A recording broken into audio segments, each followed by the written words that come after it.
3절의 말씀입니다. 우리 성경을 찾으시고요. 요한복음 17장 22절 23절 제가 받들어 읽겠습니다. 내게 주신 영광을 내가 그들에게 주었사오니 이는 우리가 하나가 된 것 같이 그들도 하나가 되게 하려 함이니이다. 곧 내가 그들 안에 있고 아버지께서 내 안에 계시어 그들로 온전함을 이루어 하나가 되게 하려 함은 아버지께서 나를 보내신 것과 또 나를 사랑하심 같이 그들도 사랑하신 것을 세상으로 알게 하려 함이로소이다. 아멘. 지난 한 달간 말씀과 기도, 찬양과 예배에 대한 메시지를 전했습니다. 올 한 해 기본을 회복하기 원하여 네 가지 메시지를 나누었습니다. 이 네 가지의 뿌리에 사랑이 있습니다. 여러분, 사랑은 우리가 존재하는 목적이지요. 또한 사랑은 우리가 살아가는 원동력이기도 합니다. 우리나라 가수들 가운데 요즘 세계를 휩쓸고 있는 방탄소년단이라고 있지요. BTS라고도 합니다. 이들이 선풍적인 인기를 끌었던 앨범 중에 하나가 Love Yourself라는 앨범입니다. Love Yourself. 당신 자신을 사랑하십시오. 자기 자신을 사랑하라는 너무나 당연한 메시지인데 참으로 폭발적인 반응을 일으킨 걸 보니까 아마 이 땅에 많은 사람들이 자기를 사랑하기가 힘든 모양입니다. 물론 이 땅에 무엇보다 나를 사랑합니다. 그렇지요? 하지만 잘 안 될 때가 많습니다. 나는 왜 이 모양이지? 난 역시 되는 일이 없어 라는 생각이 들 때 나를 사랑하긴 더 어렵습니다. 나를 제대로 사랑하지 못하면 다른 사람도 제대로 사랑하기 어렵습니다. 오늘 본문의 말씀을 통해 우리가 어떻게 하면 겉으로 원하는 사랑을 회복할 수 있을지를 함께 말씀 나누도록 하겠습니다. 오늘 요한복음 17장 22절 다 함께 읽겠습니다. 자, 성경을 직접 보시죠. 다 같이 시작. 내게 주신 영광을 내가 그들에게 주었사오니 우리가 하나가 된 것 같이 그들도 하나가 되게 하려 함이니이다. 내게 주신 영광. 이 요한복음 17장 말씀은 예수님이 십자가로 가시는 마지막 단계에서 하나님 아버지께 드린 제사장적인 기도입니다. 하나님 아버지께서 내게 주신 영광, 그 영광을 내가 그들에게 주었다고 말씀합니다. 여기 영광은 빛입니다. 하나님의 빛입니다. 하나님의 사랑의 빛을 말합니다. 하나님이 예수님께 주신 영광의 빛을, 사랑의 빛을 예수님이 제자들에게, 사람들에게 주셨다는 겁니다. 여러분, 예수님은 먼저 하나님으로부터 사랑의 빛을 흠뻑 받으셨습니다. 그리고 그 사랑을 우리에게 부어주셨습니다. 먼저 하나님과 예수님이 하나가 되셨습니다. 22절 하반절에 보시면 우리가 하나가 된 것 같이 그랬습니다. 즉 성부 하나님, 하나님 아버지와 성자 예수님, 예수님이 사랑으로 연합되었다는 것입니다. 완전히 하나가 되었다는 것입니다. 이것처럼, 즉 우리가 하나 된 것처럼 그들도 하나 되게 해달라고 기도하십니다. 하나님과 예수님이 완전히 연합되신 것처럼 예수님이 사랑하시는 제자들도 온전히 하나 되기를 간절히 바라셨던 것입니다. 23절 다 같이 읽겠습니다. 17장 23절 시작.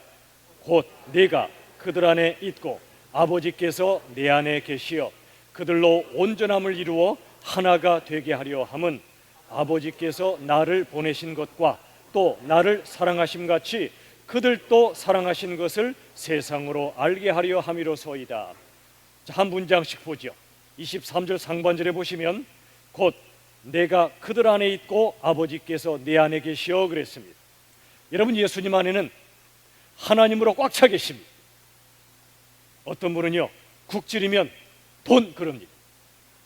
어떤 분은 국질이면 권력 그럽니다. 예수님을 국질이면 하나님이 튀어나옵니다. 하나님의 사랑이 튀어나옵니다. 예수님 말씀하셨죠. 나와 아버지는 하나라고요. 나를 본 자는 아버지를 보았다고요. 이 말씀을 들었던 바리새인과 여러 유대인들이 신성모독이라고 예수님을 죽이려고 들였습니다. 여러분, 이 땅에 나와 하나님이 하나라고 말씀할 수 있는 분은 예수님밖에 없습니다. 왜냐하면 모든 인생은 죄가 있고 하나님은 죄가 없으신데, 죄가 없는 인생은 아무도 없기에 하나님이신 그분만이, 하나님의 아들이신 예수님만이 나와 하나님은 하나라고 말할 수 있는 것입니다. 여러분, 예수님 안에는 하나님으로 꽉 차 있어요. 바로 그 예수님께서 우리 안에 계시겠다는 겁니다. 너무 희한합니다. 예수님은 거룩하신 하나님이신데 그분이 죄가 많은 우리 안에 거하시겠다. 어울리지 않습니다. 물과 기름이 섞일 수 없듯이 죄 없는 그분이 죄 많은 우리와 어떻게 섞일 수 있어요? 그런데 예수님은 지난 성탄절에 본 것처럼 거룩하신 아기 예수님은 더러운 말 구유에 태어나셨습니다. 마찬가지로 더러운 우리 마음의 구유에 예수님은 기꺼이 태어나시는 분입니다. 우리 안에 계시겠다는 겁니다. 자, 하나님으로 가득 찬 예수님이 우리 안에 가득 차 계시겠다는 것, 이게 아주 기독교의 놀라운 신비요 진리입니다. 23절 중반절 보십시오. 이렇게 써 있죠. 그들로 온전함을 이루어 하나가 되게 하려면 그랬습니다. 여러분, 하나님께서 예수님과 완전한 연합을 이루신 것처럼 우리도 예수님과 완전한 연합을 이루기를 원하세요. 우리가 예수님과 완전한 연합을 이룬 것처럼 또 우리끼리도, 저와 여러분도, 여러분끼리도 완전한 사랑의 연합을 이루길 바라십니다. 자, 연합에는 세 단계가 있어요. 같이 한번 읽어보도록 하죠. 자, 위에부터 다 같이 시작. 하나님과 예수님의 연합. 두 번째, 세 번째,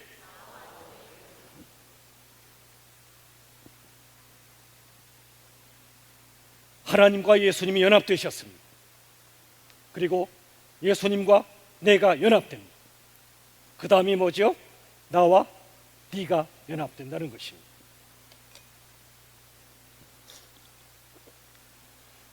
여러분이 기독교 신앙의 놀라운 신비를 보십시오. 먼저 하나님과 예수님이 연합되세요. 두 번째는 예수님과 내가 연합됩니다. 그 다음에는 나와 당신이 연합됩니다. 이 순서는 바뀔 수 없어요. 이 세상이 존재하기 전부터 하나님과 예수님은 온전히 하나 되신 분이었어요. 뗄래야 될 수 없어요. 우리가 예수님을 믿을 때, 우리 안에 모셔드릴 때 예수님이 나와 연합되십니다. 그 후에야 우린 비로소 나와 당신이, 나와 너가 진정한 사랑으로 연합될 수 있습니다. 아담이 하와에게 너는 누구인가? 내 뼈 중에 뼈요, 살 중에 살이다, 이렇게 고백했습니다. 가장 위대한 고백이에요. 뼈 중에 뼈요, 살 중에 살이라 무슨 뜻입니까? 당신은 곧 내 전부란 말입니다. 너는 곧 나요, 나는 곧 너란 말입니다. 너 없이 나는 없다는 얘기예요. 존재할 수 없다는 얘기예요. 여러분, I love you보다 더 위대한 사랑의 고백이 뭐라고 말씀드렸죠? 저를 따라 합시다. I am you. 너무 어려운 영어 아니죠? I love you는 좋은 고백이죠. 나 당신 사랑해. 그런 말 들으면 기분 좋죠, 그죠? 사랑받기를 포기하신 얼굴들이시네 보니까. 누가 여러분에게 I love you 그럼 기분 좋아요, 나빠요? 좋죠. 그런데요, I love you란 말에는 함정이 있어. 함정. 주어가 누굽니까? I love you. 주어 I, 나의 나. 내 마음에 들면 당신을 사랑할 것이고 내 마음에 안 들면 당신을 사랑하지 않을 수도 있다. 주체가 나예요. 이런 사랑은 한계가 있어요. 그래서 한 단계 높은 사랑이 I am you라고 그랬습니다. 나는 곧 당신입니다. 내 존재 이유도 당신이며 내 삶의 목적도 당신입니다. 나는 곧 당신이요, 당신은 곧 나입니다. 나는 당신 안에 녹아져서 나는 사라진 상태. 이게 바로 I am you의 고백이에요. 여러분, 하나님과 예수님은 서로 I am you라고 말씀하실 겁니다. 예수님은 우리에게 I am you라고 말씀하십니다. 사울이 예수 믿는 사람들을 핍박할 때 예수님이 빛 가운데 나타나 말씀하셨죠. 사울아 사울아 네가 왜 나를 핍박하니 그러셨죠. 사울은 예수님 핍박하신 한 적 없어요. 근데 왜 그렇게 말씀하셨죠? 사울이 핍박하는 그리스도인들을 예수 그리스도는 자기를 핍박한 것으로 간주하신 겁니다. 예수님은 예수님의 사람들을 자신과 동일시하십니다. I am you. 이 예수님의 사랑을 만난 사람은요, 다른 사람을 사랑할 때 I love you 또 하지만 I am you라고 말합니다. 23절 하반절 보십시오. 이렇게 써 있어요. 하나님이 나 예수를 사랑하심 같이 나를 사랑하심 같이 하나님이 그들도 제자들도 사랑하셨다고 말씀합니다. 저는 이 말씀도 이해가 안 돼요. 하나님이 가장 사랑하시는 분은 예수님이죠. 근데 우리도 똑같이 사랑하신대요. 어떻게 이러실 수 있죠? 예수님은 워낙 거룩하시기 때문에 사랑받으실 만하시죠. 얼마나 사랑스러우시겠어요, 하나님이 예수님 모실 때. 그런데 우린 그렇지 않잖아요. 우리 속엔 죄가 많잖아요. 전혀 사랑스럽지 않은 존재입니다. 하나님은 죄를 지독하기도 싫어하십니다. 티끌만한 죄도 싫어하십니다. 죄가 많아지면 진노하기도 하세요. 그런데 어떻게 우리 안에 죄가 많은데 우리를 예수님처럼 사랑하신다? 이해가 안 됩니다. 그 비밀은 바로 우리 안에 계신 예수님이세요. 우리 속에 죄를 보시면 하나님은 우리를 도저히 사랑하실 수 없어요. 그러나 우리가 예수님을 우리 안에 모실 때 우리 안에 예수님을 보시고 우리를 사랑하지 않을 수가 없는 거예요. 이처럼 하나님은 먼저 예수님을 사랑하시고 예수님이 우리를 사랑하셔서 우리 안에 계실 때 하나님은 우리를 사랑하시게 되는 것입니다. 요한복음 13장 34절 같이 읽겠습니다. 다 같이 시작. 새 계명을 너희에게 주노니 서로 사랑하라. 내가 너희를 사랑한 것 같이 너희도 서로 사랑하라. 예수님의 계명이죠. 서로 사랑하라. 이 말씀은요 구약 성경에도 있었어요. 근데 왜 새 계명이라 말씀하셨죠? 그 후반절에 나와요. 내가 즉 나 예수가 너희를 사랑한 것 같이 십자가에서 너희를 위해 죽을 정도로 사랑한 것 같이 너희도 서로 사랑해라. 이게 새 계명이다. 예수님은 구약의 약속대로 이 땅에 오셨죠.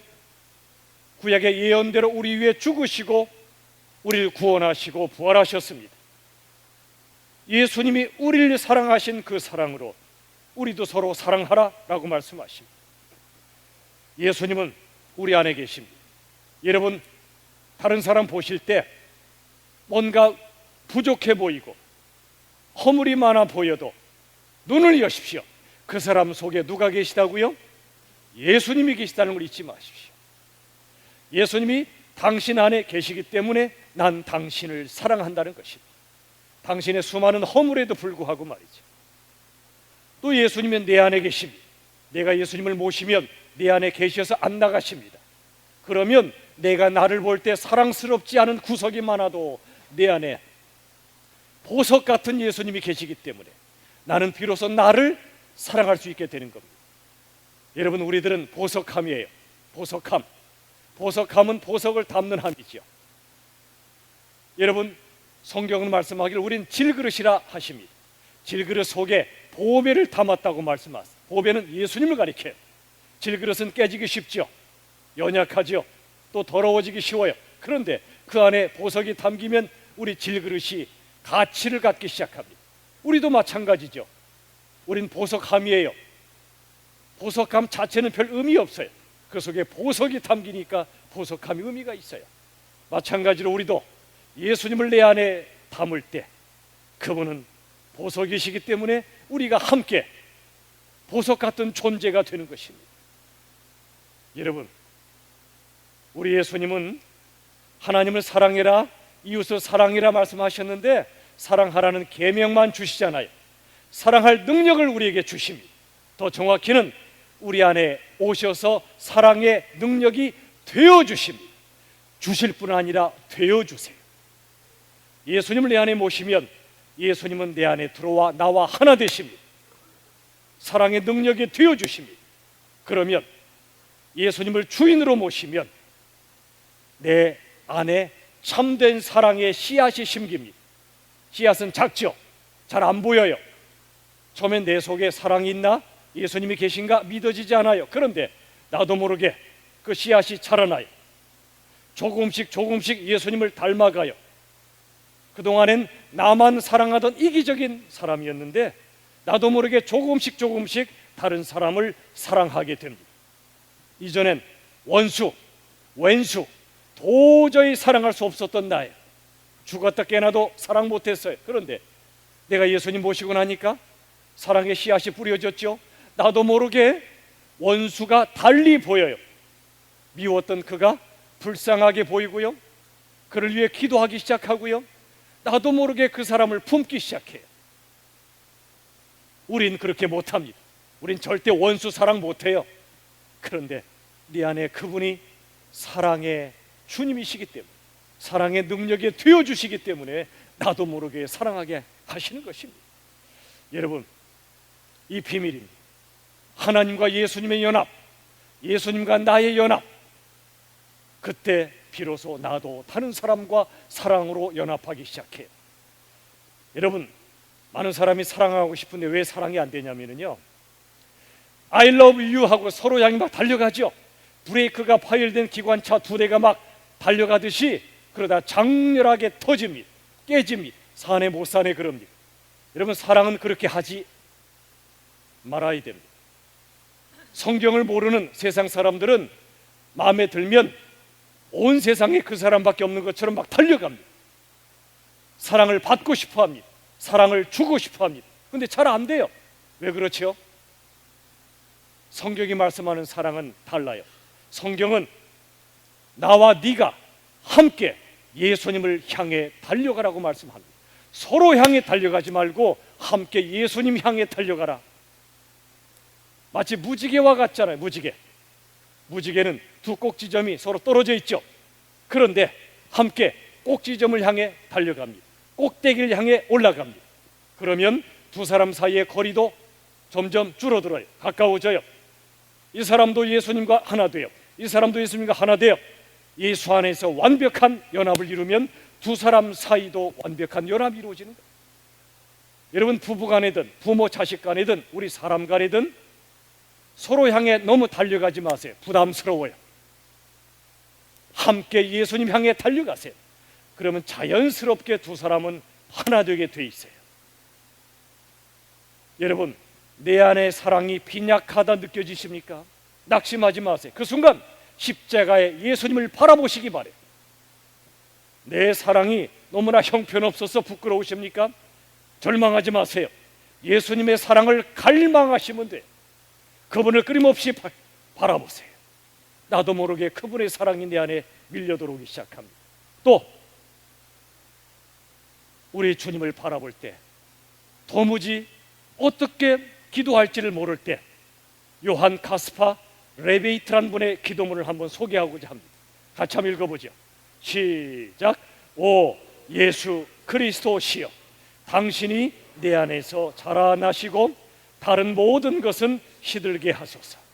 당신만이 내 영혼의 기쁨과 정열과 사랑이 되게 하소서. 오 예수 그리스도시여, 내가 사랑스럽지 않고 다른 사람이 왠지 미울 때 그 순간 예수님을 바라보십시오. 그게 기도입니다. 예수님이시여, 당신이 내 안에서 자라나시옵소서. 내 안에서 태어나시고 내 안에서 점점 자라나시옵소서. 그 대신 다른 모든 것은, 예수님 아닌 모든 것은 시들게 하소서. 내 자아도, 세상을 사랑하는 마음도, 내 욕망도, 내 모든 죄악도 시들게 하여 주옵소서. 당신만이, 예수님만이 내 영혼의 기쁨이 되시고 정열이 되시고 사랑이 되게 하여 주시옵소서. 이런 기도를 우리가 드리다 보면 나도 모르게 내 안에서 예수님이 자라십니다. 커지십니다. 다른 것들은 작아집니다. 시들어버립니다. 어느 사이에 다른 사람이 우리를 볼 때 저 사람에게서 예수가 보여 라고 말하게 될 것입니다. 근데 문제가 있어요. 나는 점점 더 예수님을 닮아가고 싶고 그렇게 되는 것 같은데 나와 너 사이가 자꾸 간격이 생겨요.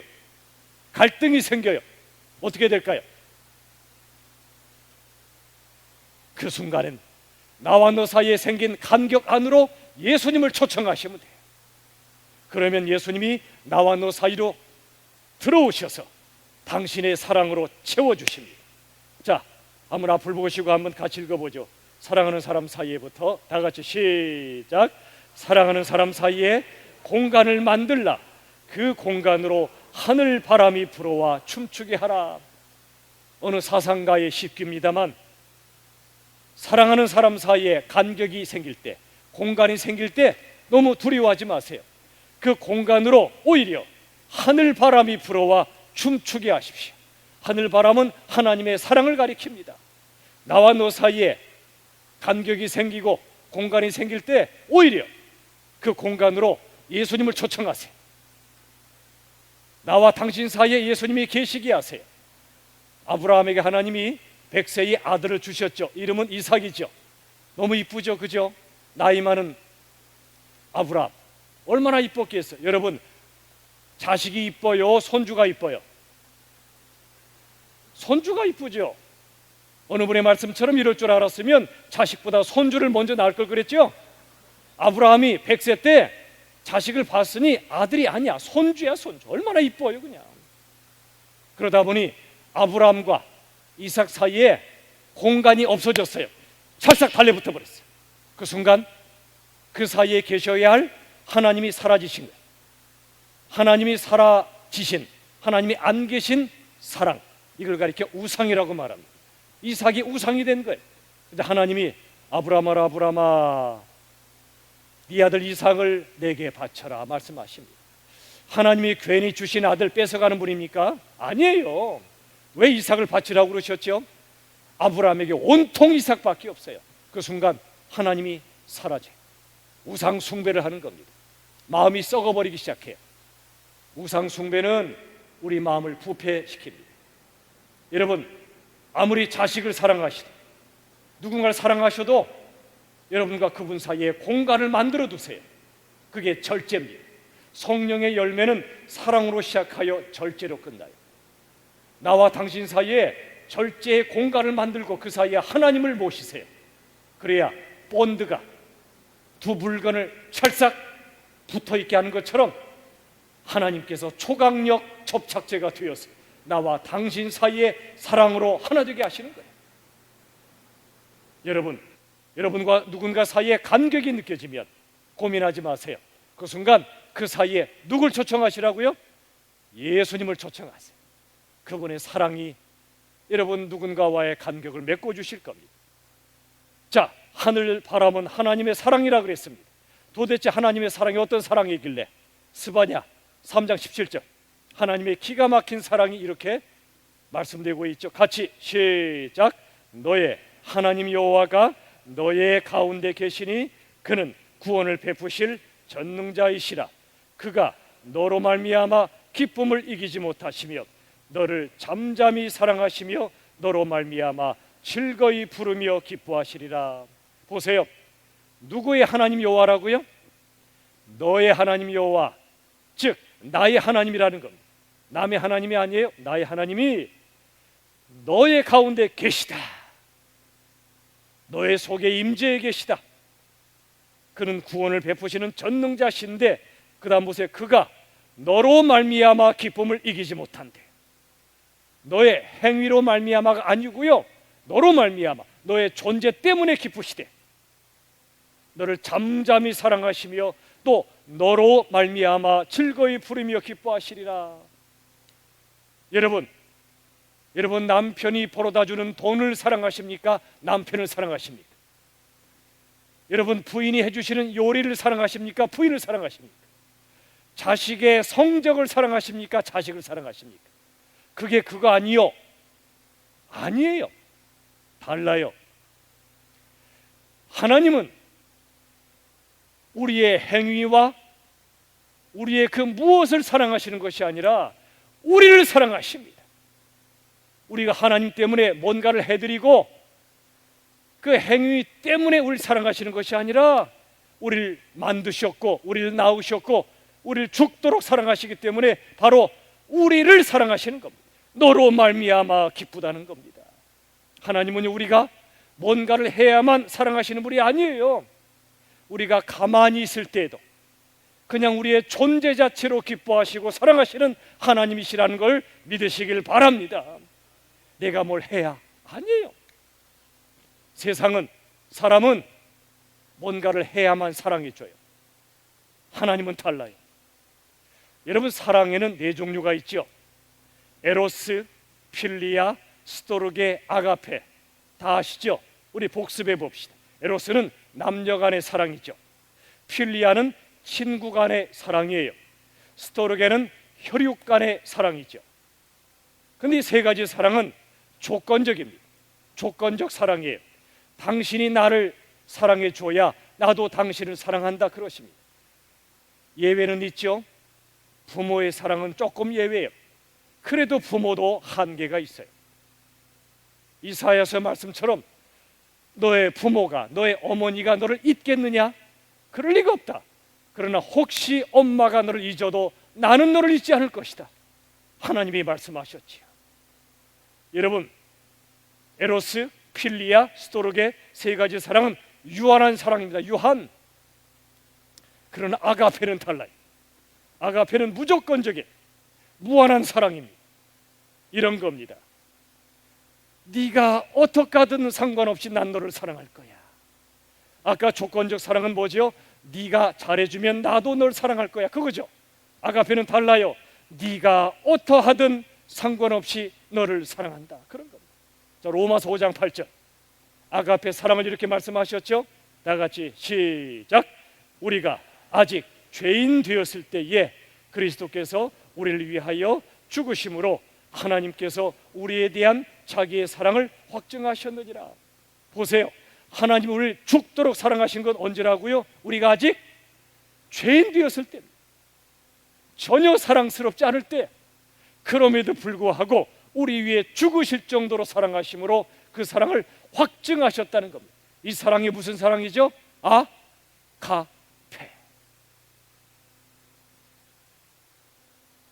여러분, 조건적 사랑은 철저히 나 중심의 사랑이에요. 나 중심의 사랑. 네가 어떻게 나한테 그럴 수 있어? 그런 말 해요, 안 해요? 왜 안 해요? 하지요. 아들아, 네가 나한텐 별로 그런 적이 없더니 여자친구를 만나더니 추운 겨울날에 감기 걸리는 줄도 모르고 외투를 벗어 어깨에 씌워줘? 너 나한테 그런 적이 있어? 내가 너한테 어떻게 했는데? 너를 낳느라 얼마나 힘들었고 너한테 별걸 다 해줬는데 네가 어떻게 나한테 그럴 수 있어? 라고 생각해요, 안 해요?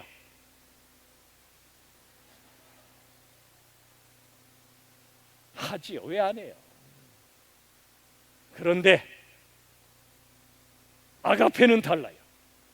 나 중심이 아니라 하나님 중심, 그리고 너 중심으로 바뀌어요. 이런 겁니다. 네가 나한테 어떻게 하든 네가 행복하면 돼.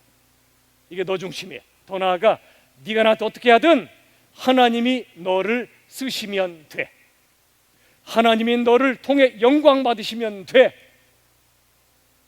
이게 아가페예요. 우리의 사랑의 수준은 어느 정도입니까? 빌립보서 1장에 보면 사도 바울이 감옥에 있었는데 바울을 애매하게 억울하게 괴롭힌 자들이 있었어요. 그런데 소식을 들었어요. 바울이시여, 묘합니다. 바울 당신을 괴롭혔던 자들이 지금 복음을 전하고 예수를 전하고 있습니다. 그러자 바울이 뭐라고 그러죠? 어떻게 그런 인간들을 통해 복음이 전해지지? 라고 말하잖아요. 이렇게 말했습니다. 전파되는 것이 그리스도니 나는 기뻐하리라.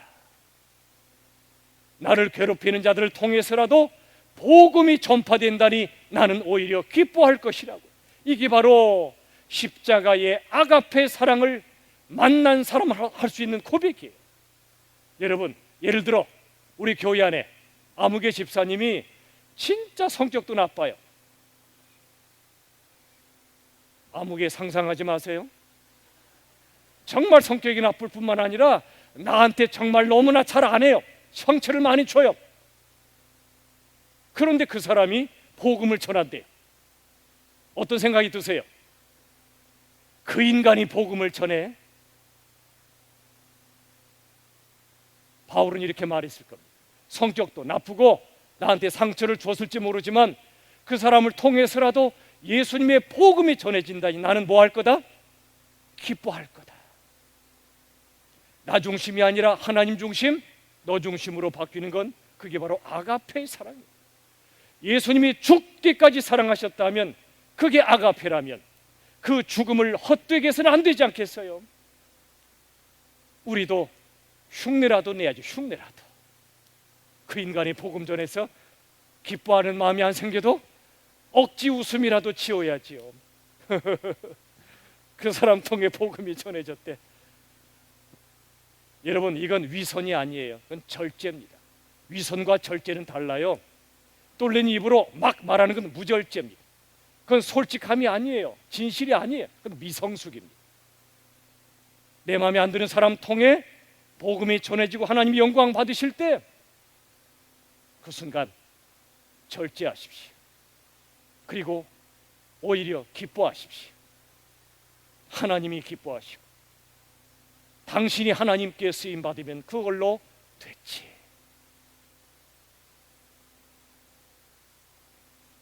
여러분, 사랑의 네 가지 핵심이 있어요. 이해, 존중, 관심, 돌봄. 한번 읽어봅시다. 다 같이 사랑의 네 가지 핵심. 시작. 이해, 존중, 관심, 돌봄. 자, 이해가 뭐죠? 이해는 상대방을 있는 그대로 알아주는 겁니다. 뭐 해준다고요? 알아주는 게 이해예요. 우리 자녀들이요, 뭐라고 외치죠? 엄마 아빠 제발 내 마음 좀 알아주세요. 그겁니다. 부부간에도 제발 내 마음 좀 알아줘. 다들 알아주길 바래요. 이게 쉽지가 않아요. 자, 여러분, 아빠가요 어린아이를 너무 이뻐서 꼭 끌어안았어. 뽀뽀 세례를 막 퍼부었어. 그러자 아이가 아빠 숨 막혀 놔줘 그랬어. 놔줘. 그래서 놔줬어. 그랬더니 이 아이가 뭐랬죠? 아빠 날 잡아봐라. 자, 질문. 아까는 놔줘 그러던 아이가 이제는 날 잡아달래요. 아이의 본심은 뭘까요? 놔달라는 겁니까? 잡아달라는 겁니까?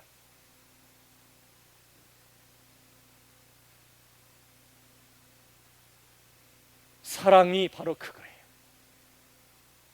놓아달라고 할 때 놓아주고 잡아달라고 할 때 잡아주는 것. 그게 사랑이에요. 놓아줘야 될 때 꽉 잡고 있고. 우리 부모님들 자식 결혼한 다음에 놔주세요. 잡고 계지 마세요.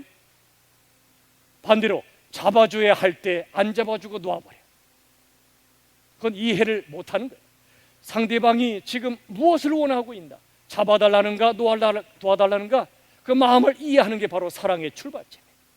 두 번째, 존중이 뭐냐면 상대방을 있는 그대로 귀히 여겨주는 겁니다. 99가지의 부족함이 보여도 한 가지의 귀한 점이 있으면 그걸 봐주는 게 존중이에요. 사랑은 상대방을 좋게 봐주는 능력입니다. 죄는 상대방을 안 좋게 보는 능력입니다. 여러분 속에 사랑이 많으세요? 죄가 많으세요? 종이 한 장 백지에다가 점 하나 꽝 찍죠? 볼펜으로. 대부분의 사람은 99.9%를 차지하는 흰 여백을 안 봐요. 대부분은 점 하나 찍힌 검은 점 하나를 봐요. 그게 인간입니다. 그게 죄성입니다. 사랑은 좋게 보는 능력입니다. 하얀 여백을 보는 능력입니다. 누가 애꾸, 시각장애가 있으면 애꾸 아닌 쪽을 보는 게 바로 그게 사랑이에요. 근데 인간의 죄성은 그게 아니에요. 기어코 애꾸 아닌 눈보다 애꾸인 쪽을 가서 봐요. 응, 애꾸구만. 그게 인간이에요. 누군가를 볼 때 그의 좋은 점이 수도 없이 많은데 안 좋은 점 한두 가지가 있으면 그걸 기어코 가서 막 찔러요. 그리고 전파해요. 사명감을 가지고 전파해요. 그 사람 그 점 참 나쁘다 그지야. 존중은 있는 그대로 그를 귀히 여기는 겁니다. 도무지 내 마음에 안 들어요. 왜 저 사람 저렇게 행동하지? 그런 때 왜 없어요? 내 마음에 안 드는 행동을 해요. 나와 너무 달라요. 그래도 용납해 주는 것, 이게 바로 존중이에요. 나하고 꼴이 달라도 꼴 보기 싫어 그러지 않고요. 그래, 꼴 볼게라고 말해주는 겁니다. 저를 따라합시다. 꼴 좀 보고 살자. 옆 사람 꼴 보세요. 꼴 보기 싫어요, 볼만해요? 꼴 보기 싫어도 보시라니까요.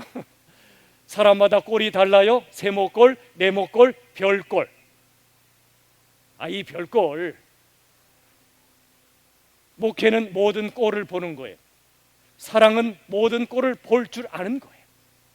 내 꼴에 상대방을 우겨 넣는 것이 아니라 상대방이 어떤 꼴이든지 봐주는 거예요. 그게 존중의 사랑입니다.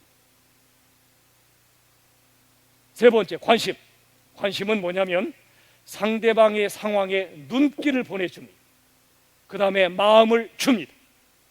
자, 여러분, 사랑의 반대말이 증오가 아니라 뭐라고 그랬죠? 무관심. 발자크라는 분이 얘기한 뒤로 유명한 말이 됐죠. 사랑의 반대말은 무관심이다. 증오가 아니다. 왜 그런 말을 했죠? 여러분, 우리는요 아무나 미워하지 않아요.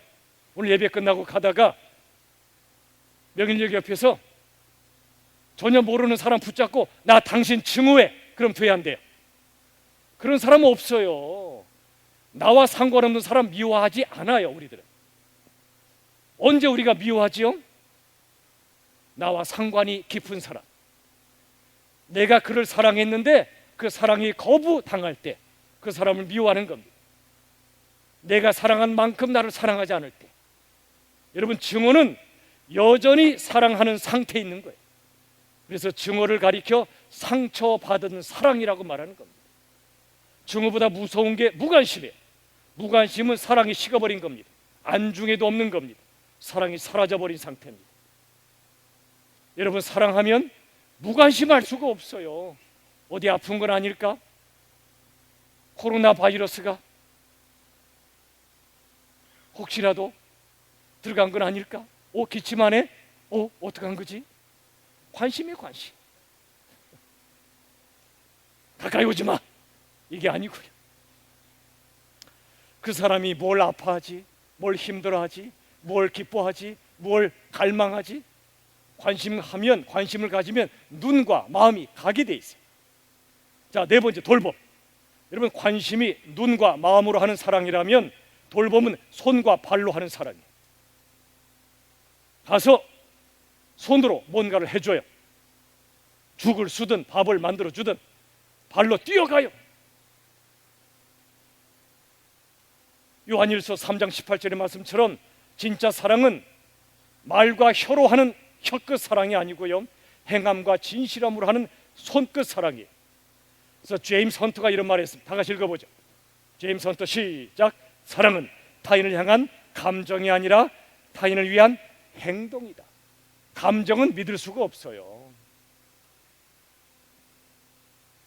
그런데 진짜 사랑은 행동하는 사랑이지. 자, 어느 교실에서 이런 일이 있었어요. 선생님이 오셔서 얘들아, 풍선 하나 받아라. 빵빵하게 불어서 그 다음에 자기 이름을 써라. 그 다음에 다 천장으로 날려라. 교실 천장으로 다 날아갔겠죠. 그 다음에 말했습니다. 5분 줄 테니까 자기 이름이 적힌 풍선을 찾아라 그랬어요. 난리가 났어요. 밀치고 부딪히고 아수라장이 됐어요. 5분 지났는데 아무도 자기 풍선 못 찾았어요. 이번엔 반대로, 자, 이번에 여러분 옆에 떠 있는 풍선 아무거나 잡아라. 그리고 거기 써 있는 이름대로 사람에게 풍선을 찾아줘라 그랬어요. 3분도 안 돼서 다 찾았어요. 다 찾았어요. 이걸 가리켜 해밍웨이 법칙이라고 불러요. 우리 인생도 마찬가지예요. 모두가 자기 행복을 필사적으로 찾아다니지만 못 찾아요. 헤매고 있어요. 반대로 내 옆에 있는 누군가에게, 그 사람에게 행복을 찾아주면 모두가 행복해져요. 이게 성경적 사랑의 원리입니다. 여러분, 행복하려고 하지 마세요. 불행해져요.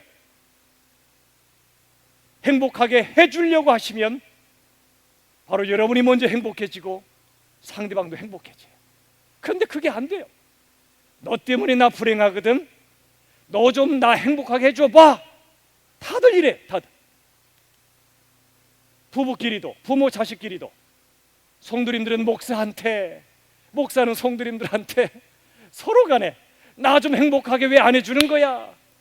그런데요, 지혜로우신 분은 가족을, 또 우리 다른 성도들을 먼저 행복하게 해줘요. 그러면 그 사람이 먼저 행복해지고 상대방도 행복해져요. 여러분, 자기 풍선 찾지 마세요. 내 옆에 누군가 이름이 써 있는 풍선이 있거든, 찾아주세요. 쉬워요. 사랑은 먼 곳에서 찾는 게 아니에요. 내 옆에 있는 사람에게 꽃다발을 안겨주는 그게 행복이에요.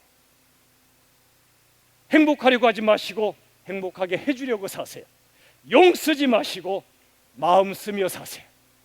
일하지 마시고 사랑하세요. 제 좌우명 중에 하나가 이겁니다. 공개하죠. 저를 따라합시다. 사역하다 죽지 말고 사랑하다 죽자. 여러분, 사역하지 마세요. 힘들어요. 사랑하세요. 찬양을 해도 찬양 사역 아니에요. 사랑으로 하세요. 주님을 사랑하여. 연주해도, 방송실 기계 만지셔도, 여러분 안내하고 모든 사역을 하시더라도,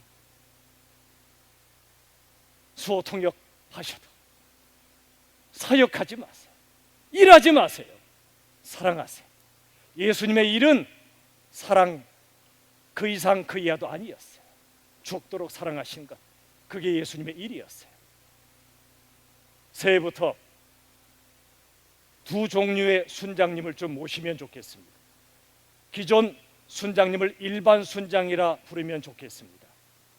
그래서 3명, 5명, 7명 모이셔서 지금처럼 하나님의 말씀 공부하고 기도하시고 사랑하고 섬기고 전도하세요.